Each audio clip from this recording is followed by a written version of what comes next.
start? Yes.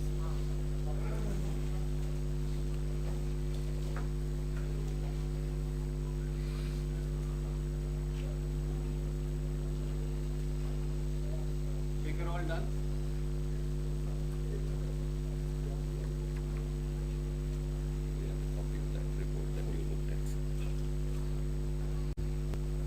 Start.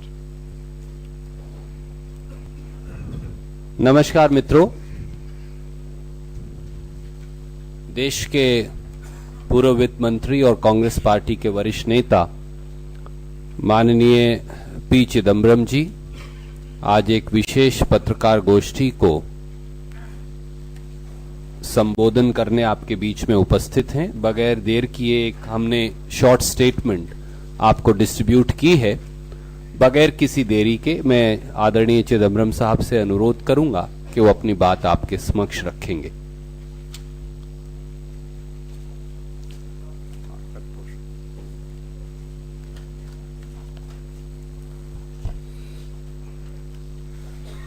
Good afternoon to all of you. I have a brief statement. Let me read the statement first and then we'll see if anything needs to be added. Of course, I'll answer some questions.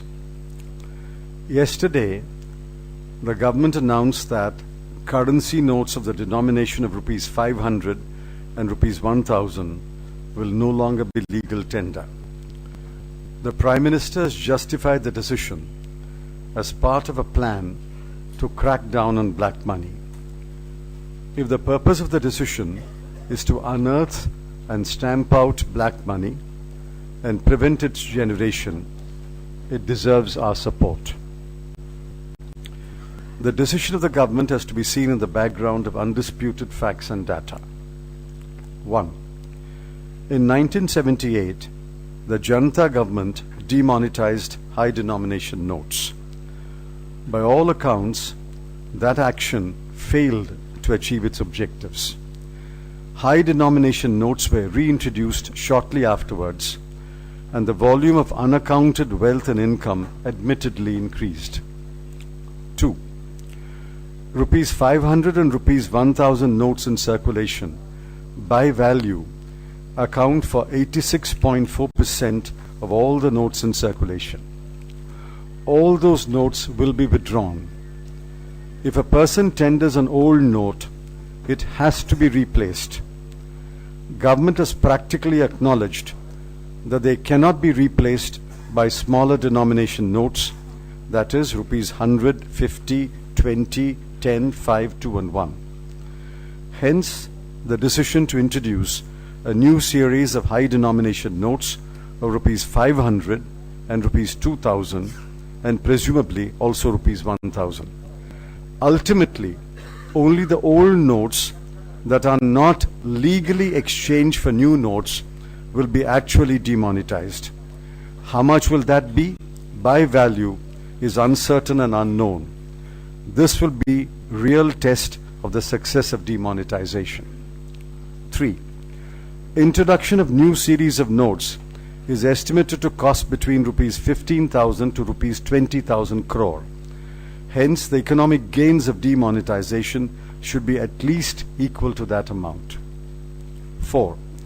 Replacement of old notes by new notes should be done quickly, efficiently, and with the least inconvenience to the people, especially the poor, the middle class, the farmers, the daily wage earner, the small traders and business persons, the students, the self-employed, and the housewife, because every one of them will have a few notes of high denomination.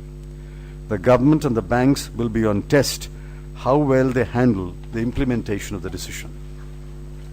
5. 40 years ago, a rupees 500 note was a high denomination note. Today, it is doubtful if a rupees 500 note can be regarded as a high denomination note.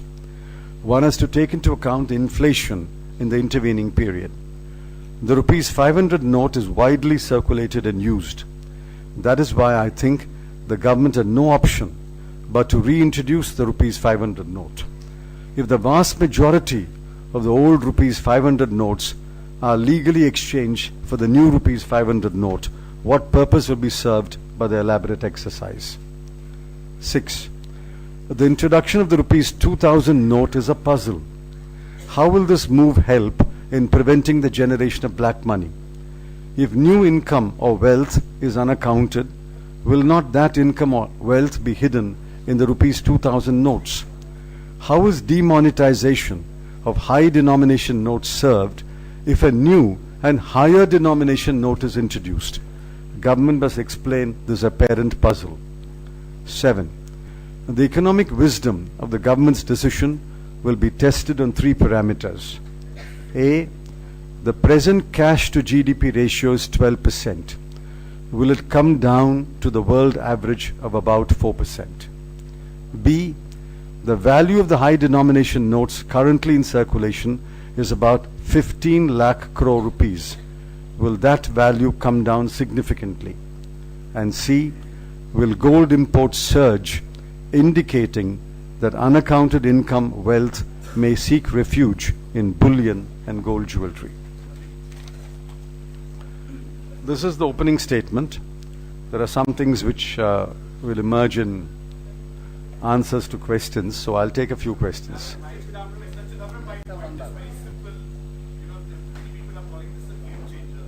You were in the finance industry for 7 to 8 years. You came did this come across at any stage? Did it come into your mind to help in, curbing black money?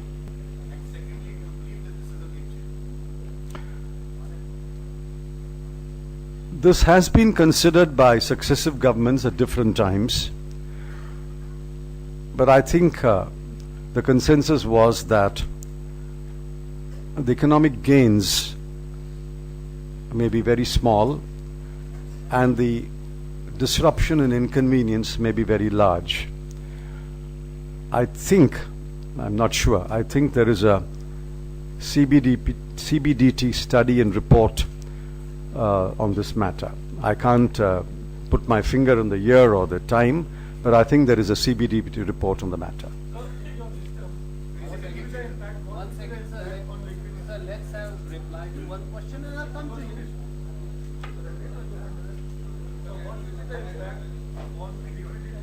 Is it a game changer? On economic growth and also on economic growth as also on inflation. Is it a game changer? You're not answering my question. See, immediately there will be some contraction in the economy.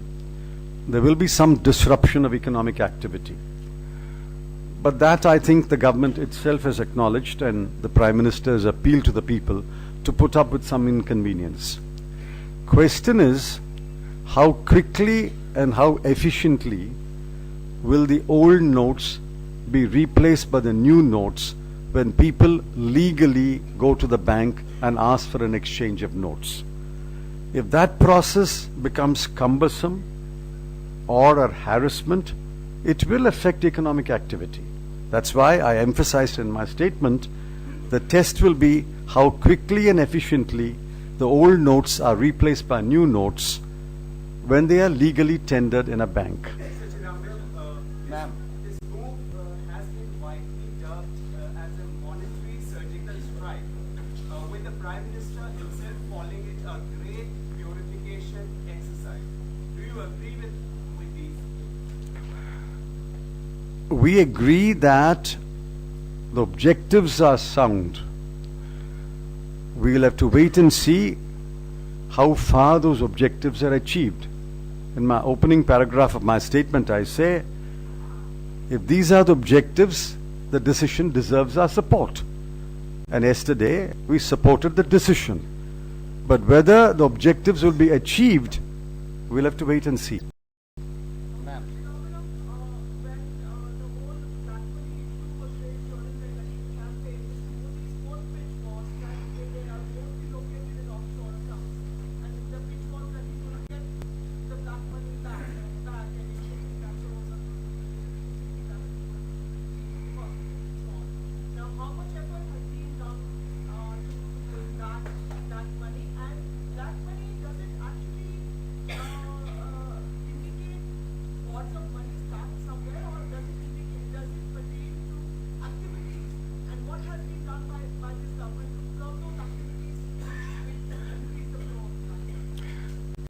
Well, if I recall, I think the government itself has admitted that it did not meet with any significant measure of success in bringing back black money stashed abroad. I think the number turned out to be some 3,000 or 4,000 crore rupees. As far as putting rupees 15 lakhs in each account, the less said the better. If any one of you has received 15 lakhs, I congratulate you. As far as unearthing black money within the country, 40 or 50 years ago, or maybe even 30 years ago, unaccounted wealth and unaccounted income was perhaps stored as cash. Empirical evidence tells us that today unaccounted wealth and unaccounted income is largely stashed away in construction, real estate, bullion, jewelry, and perhaps securities. I have no first-hand information about how much is stashed away as hard cash. Only the government can answer that question.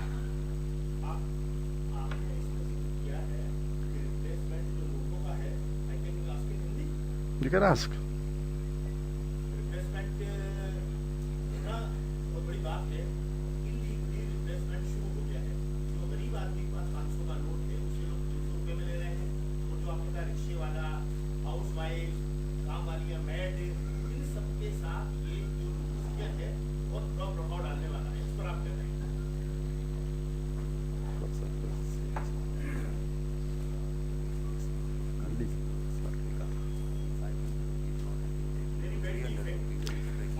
See, I cannot, the Congress party, I cannot support anyone trying to launder black money into white money.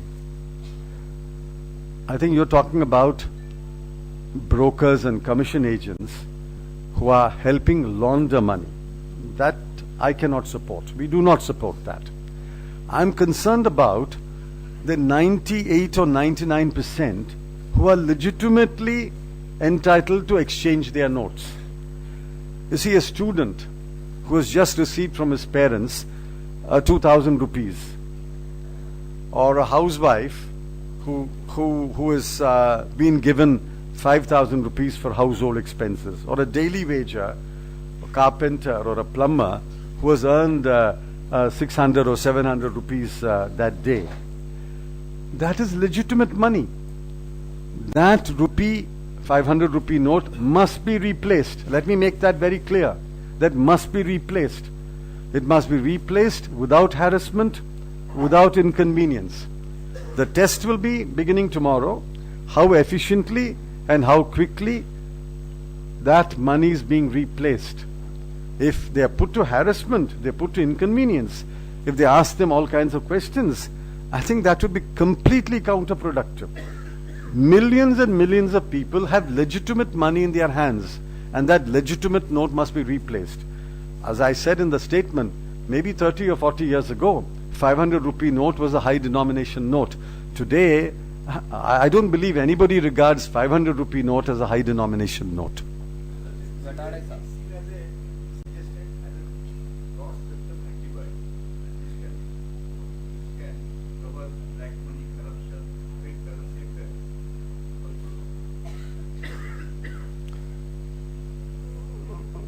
Well, antibiotics are good, but an overdose of antibiotics can be bad.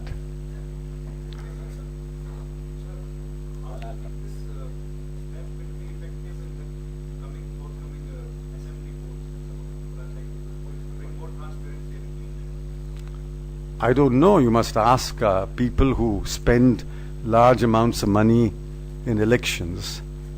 I don't know if people stash cash 3 months ahead of elections. I don't know.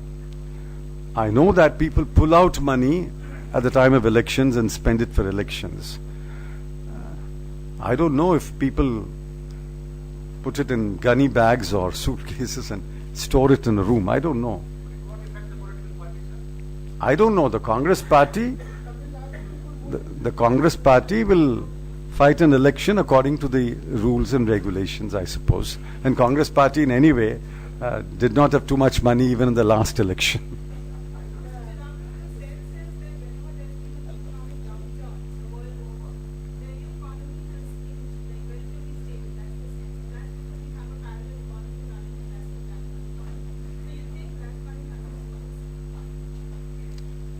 No, I don't encourage or support unaccounted income or unaccounted wealth.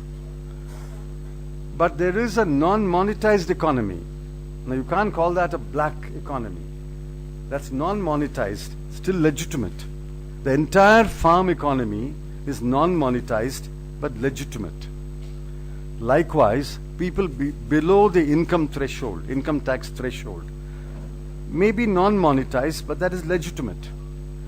The small trader, the small businessman, the daily worker. The money they have may not be formally part of the system of reporting incomes and wealth, but the money they have is not illegitimate money, it's perfectly legitimate. So that economy is quite large in India, and that economy has indeed played a part in keeping the wheels of the economy moving. I don't hold a brief for anyone who's got unaccounted wealth and unaccounted income.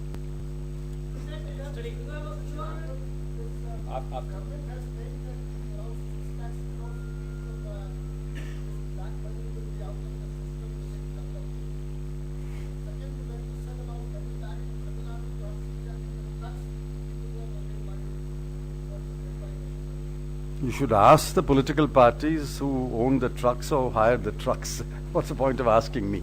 See, the test is, there is 15 lakh crore is the estimate of the 500 rupee and the 1000 rupee notes. Now, if say all 15 lakhs worth of notes are exchanged, then this exercise is an exercise in futility. I hope I'm making myself clear. So the real test is how much of it is being legally exchanged and how much is being actually demonetized and extinguished.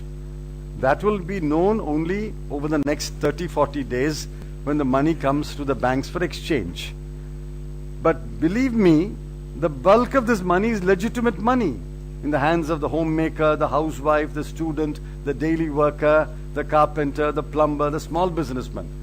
And when they go to exchange the money, I want to make it very clear, government and the banks owe a duty to them to exchange it quickly and efficiently. If they harass them, then that is wrong.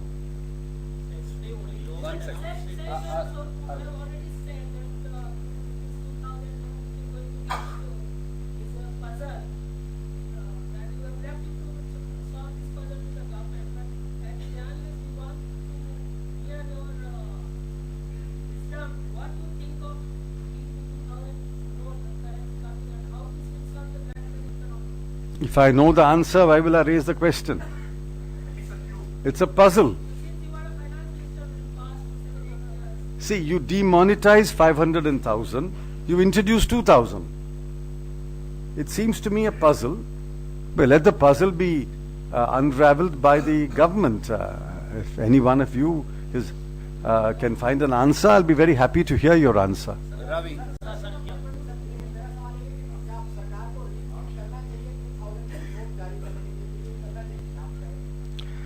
See, I don't know why the rupee 2000 is introduced. If they give us a good reason, good answer, maybe we will be convinced. At the moment, I have thought about it. I've spoken to a few people. The people I've spoken to are also unable to understand why you demonetize 500 and 1000 and introduce 2000. No, 500 to replace the 500.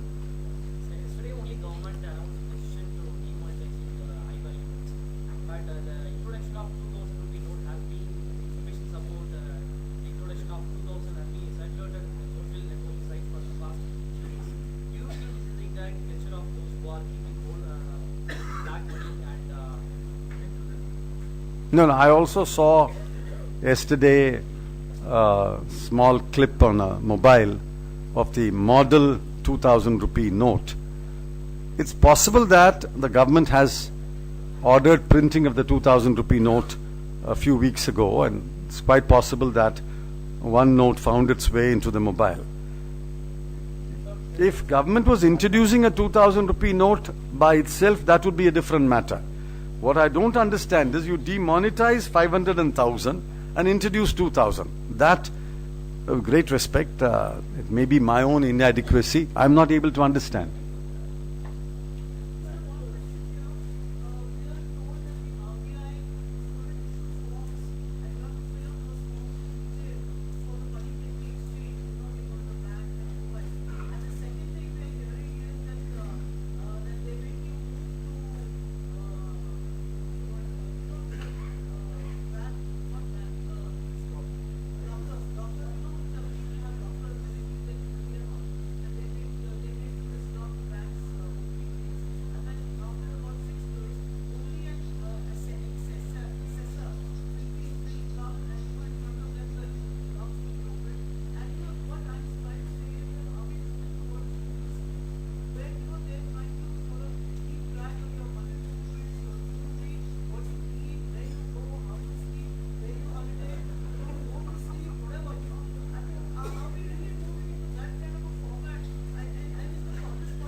Well, I sincerely hope that the grim scenario that you present doesn't turn out to be a reality.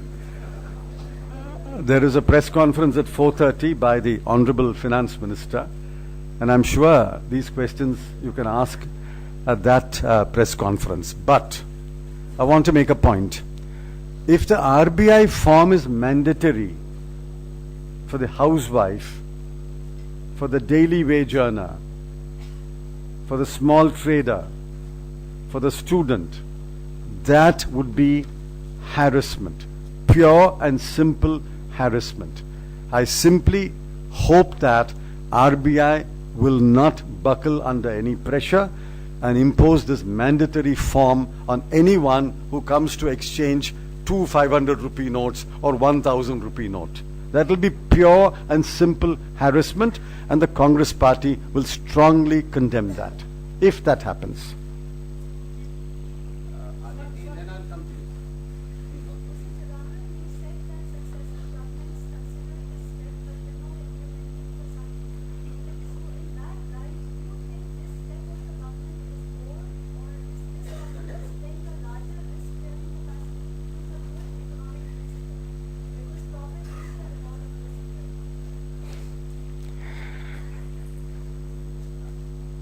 You see, the government has taken a decision. I have flagged some questions, answers to which will decide whether there is economic wisdom behind the decision. But I'm not questioning the objectives of this decision. The objective is to stamp out black money. That we support. But whether the objective will be achieved alone will decide whether this decision was a good decision or a bad decision, and whether this was a risk worth taking. All I said is a matter of fact. Yes, this has been considered from time to time, but the consensus was that perhaps the economic gains were not big enough to take this decision at that time.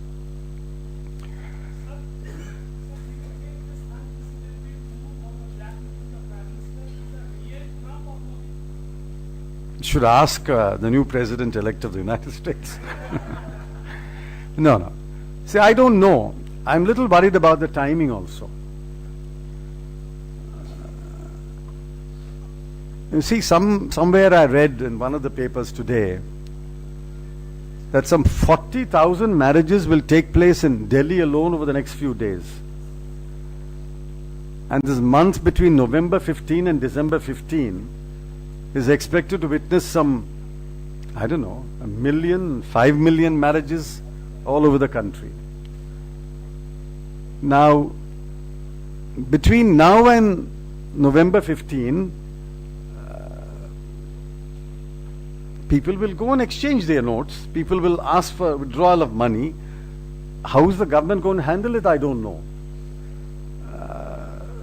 That's why I took the trouble of meeting you today to point out that, given that we are on November 9, And given that banks are closed today and they're opening tomorrow and they're allowing, what, 4,000 rupees or something to be withdrawn, how are they going to handle the implementation of the decision? They took the decision, so they must implement it.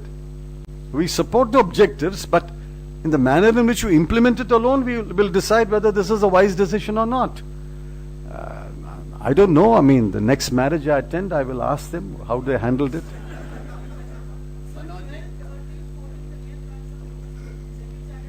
Yes.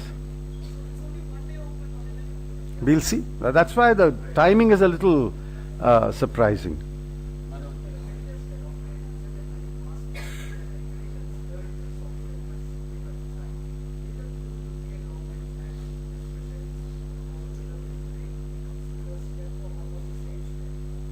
See, I can't now put a date and a month and all. I said yes.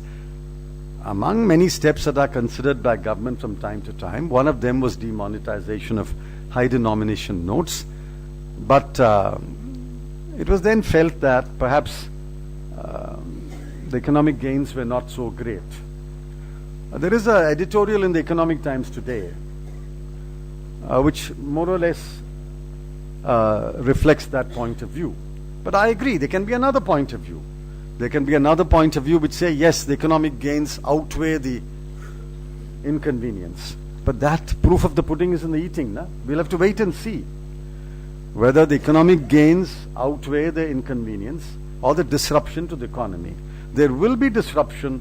There will be contraction in economic activity in the next few days.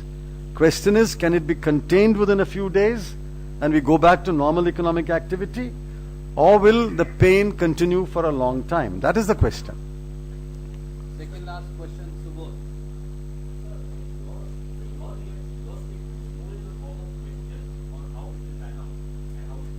I know this government does not like asking questions, but why don't you appreciate?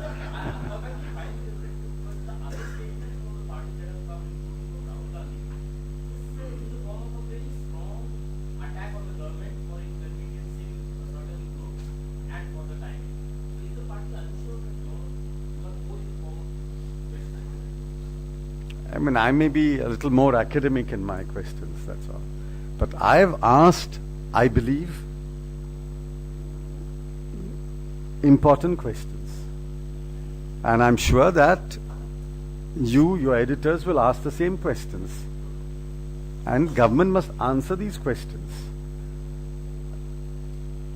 If other leaders of the party have expressed their view, I'm sure that is the party's view. But in the discussion, in the deliberation, I'm raising serious questions which deserve to be answered. So you said in your experience, One second. you have witnessed that tension that government will lead to surge in political system. So, as unaccounted money, they take proceeds or but most of this unaccounted wealth or income is stashed in cash, and which may be in the currency note of 500 and 1,000. So how do you think it will surge? I don't know. There is no empirical evidence to show that storage today is in the form of cash. On the contrary, there is empirical evidence to show that most people hide their unaccounted wealth and income in real estate, construction, bullion, gold jewelry and shares. That's the empirical evidence. But if you know, you have information about people stashing cash in gunny bags and suitcases, I don't have that information. Last question, Dada.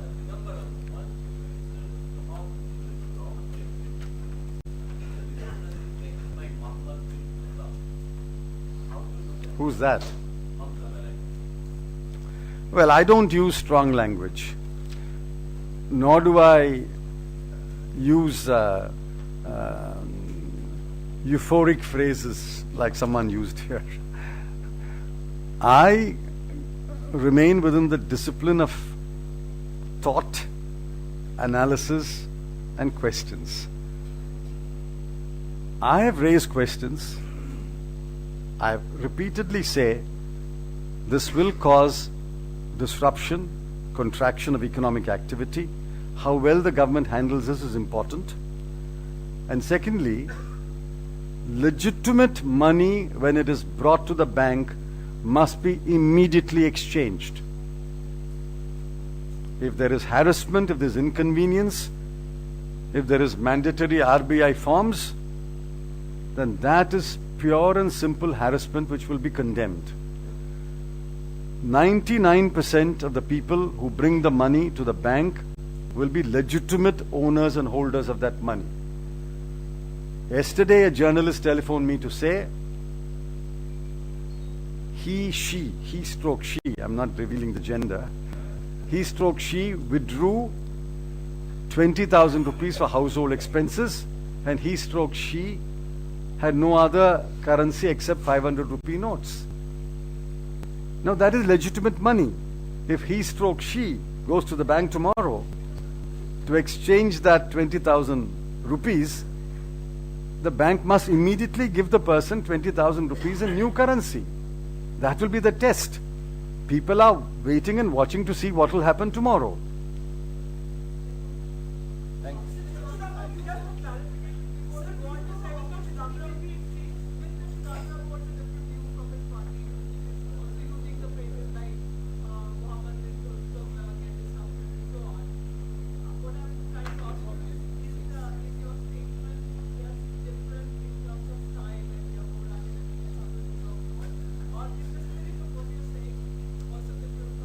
No, the spirit is the same. We support the objectives of government in stamping out black money. But the method they have adopted raises questions. Will this achieve the objectives? If it achieves objectives, we are happy. But whether it will achieve the objectives will depend upon how well they handle the implementation. That is the point I'm making. Yes.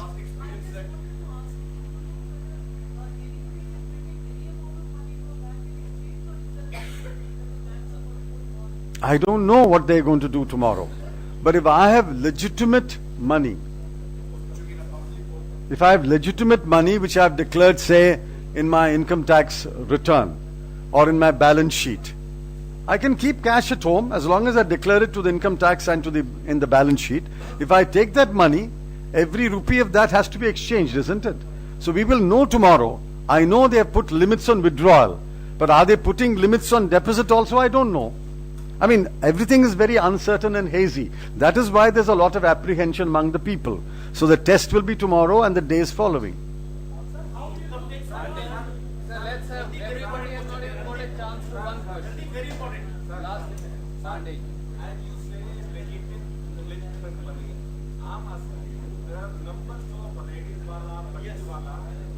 They do not have any bank account, but they have money. If they are going to bank tomorrow, and if they are being asked to show their source of income, how they will get their money exchange? That's what I'm saying. Because a man is poor, because a man belongs to the middle class, because a man is a daily worker, that does not mean he has got black money. He has got legitimate money. And the government must accept the fact that he's got legitimate money and exchange that money. So let us see how they treat this category tomorrow. Here in the society today, Bipan? there is a complete sense of fear. Those people, from those, they are thinking how they will get their money exchanged because they cannot send their source how they are not. See, I am repeating it for the nth time. 99% of people who hold 500 rupee note and 1000 rupee note are holding legitimate money. I'm not worried about the 1% who have got illegitimate money. But for the 99%, this decision has come as a complete bolt from the blue. Therefore, tomorrow when they go to the bank, let me see how the government handles it. Let us see how the banks handle it. I'm cautioning the government, you have to handle it quickly, efficiently, and without harassment.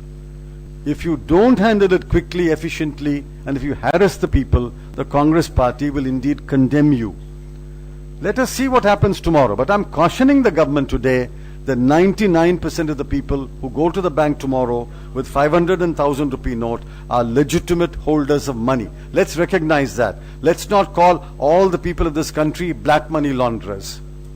Ma'am, last question. We've been waiting for some time. See, I think this terrorist financing is exaggerated. Yes, a very small proportion of this money may be used for terrorist activity. But I think that is an exaggerated, as though 15 lakh crore is being used for terrorist activity. That's a complete exaggeration. Counterfeit money, the RBI itself has put out, it's only 0.7% of the notes in circulation. That again is an exaggeration to say that the bulk of this money is counterfeit money.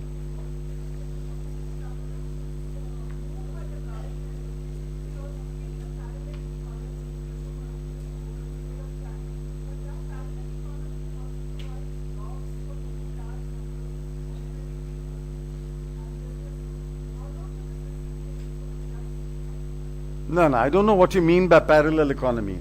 If you mean the economy of people whose incomes are not taxable, if you mean the economy of people who are not part of the monetized system, that is not parallel economy, that is legitimate economy. In 1978, the Janta government introduced demonetization, but within months they reintroduced the high denomination currency, and that was a failure. Therefore, I don't agree with you that that is parallel economy. When you mean parallel economy, if you're meaning unaccounted wealth and income, that's a different matter.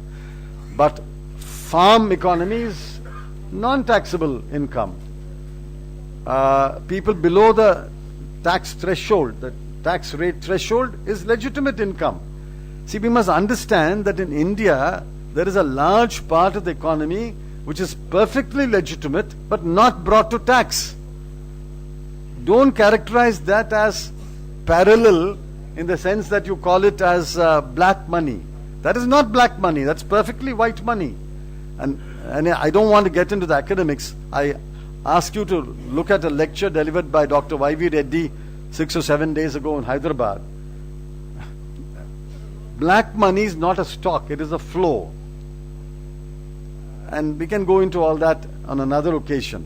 But I don't want 9 out of 10 people who go to the bank tomorrow to be characterized as evil people or illegal people. They are perfectly good citizens of this country, perfectly legitimately holding that money, and their money must be exchanged tomorrow without harassment. That is the point I'm trying to make.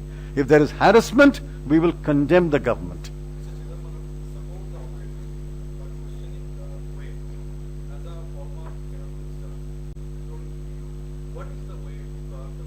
Oh, that we will answer when we have to take such a decision and implement it. You should ask this question only to those who have taken a decision and who want to implement it.